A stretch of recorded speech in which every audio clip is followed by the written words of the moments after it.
by not doing anything as a community. We are all supposed to be on the same side. We need parents to be parents. We need neighborhoods to be neighborhoods. You all know who these individuals are.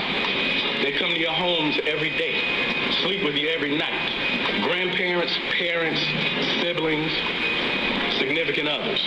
You know who they are. I know the people of this city, of every walk of life. I've been on the phone with a mother today. Sure. They have the same aspirations, same desires that I do for my children that you do. And somebody on a bike takes that child from that parent. This is not about the Chicago Police Department alone. It's not about a summer jobs program alone. This is about the fabric of a neighborhood and community. As the superintendent just said, who knows who did this? So if you say enough is enough, we must come forward as a neighborhood.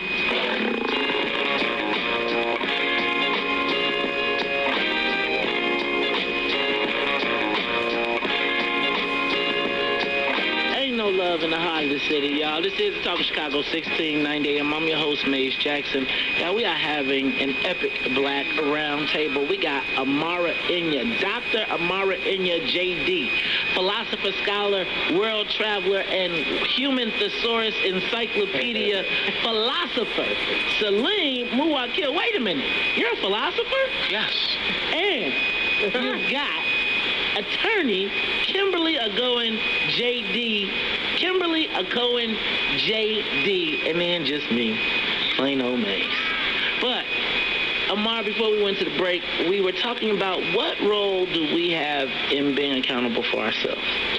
There's an important role. So I was just mentioning how last week we had in the studio Brother Taji Gaines from New Era Chicago. We also had Marquin McDonald, who were talking about this concept of community self-protection and self-defense. I think if we go back historically for me and look at communities, I always have the reference point that there was always a mechanism that Black and even African communities had of regulating what we called aberrations. So regulating those within the community who did not operate in the interest of the community. So that was your thieves, if you killed someone, if you're a rapist. So there was a way that we internally regulated the aberration because you were an affront to the good of the collective. So I think we have to have that mentality as well, that we have to have an internal structure to regulate that behavior. And without that, we can't rely just on the police department or having a police come in and do it for us. So you sound like, you know what, Amara? You sound like they had something like that in Wakanda. And then we was talking to Brother Lance, and he was talking about something about that yesterday when he was talking about the policy kings. I'm getting texts, right, from some of my associates who are also suggesting that if there was money involved in the game and that they would police themselves. If they're, like, we gotta police ourselves in some way, shape, or form.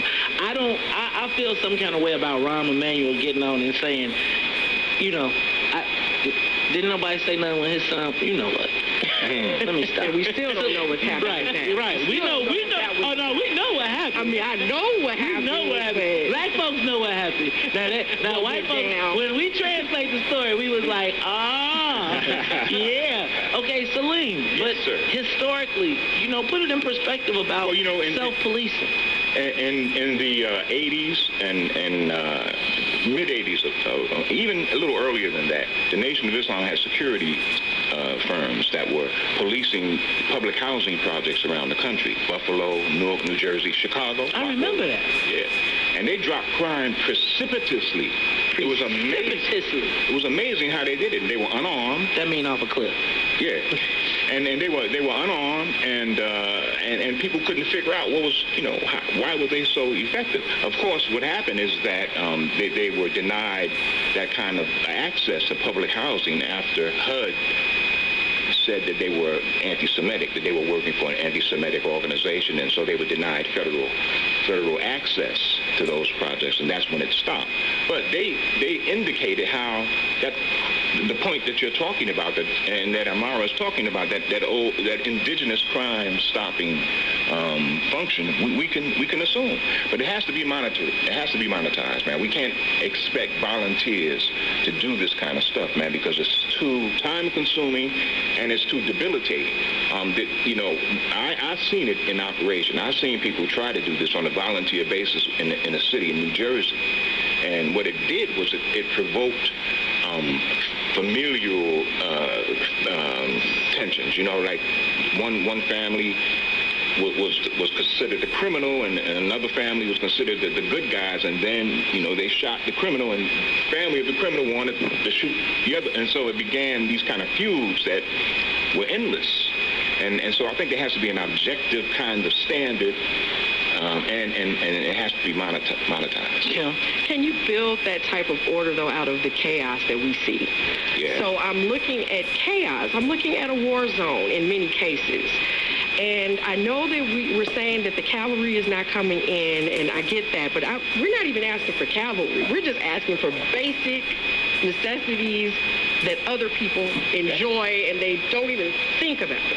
They don't even think about the most basic things, and we're struggling and fighting just to ask for the basic things, and we're paying people salaries to deliver basic things, and all we get are excuses. So I'm gonna say this though. You gotta say that we bear some responsibility. You have to say it. So if you say all we get is we elect these people and that's all, and we don't get it, who votes for them? No, and I'm agreeing with you. I'm saying that the responsibility that we bear is in our homes, and the responsibility that we bear comes in the form of allowing this to continue to happen. But ain't that what the mayor was just saying?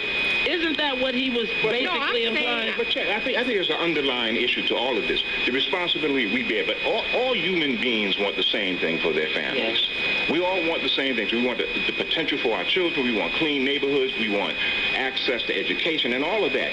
And if we don't do that, then there's a reason for it. Either it's genetic, either we're doing it for genetic reasons, or there is a social engineering that has us in this condition. Right. And that's what I think Kim is talking about. The responsibility we bear is limited by our context, the context that we were placed in historically. And that's what has to be adjusted. And we haven't even dealt with that in any kind of way yet. So, y'all, see, that's why I told y'all so deep.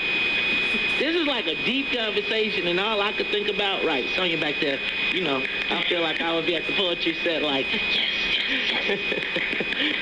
But I'm practical, y'all. I'm like a pragmatist. Like, I feel y'all you're a philosopher.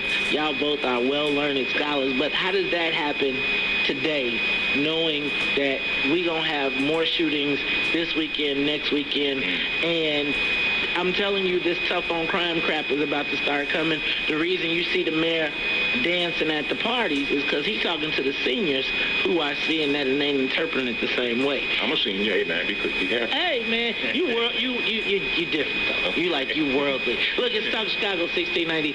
It is Kimberly Agoin, Salim Muwakil, and the Queen of Wakanda. Here, and just me, Maze. We'll be back after traffic. Live from the WVON newsroom, here's our news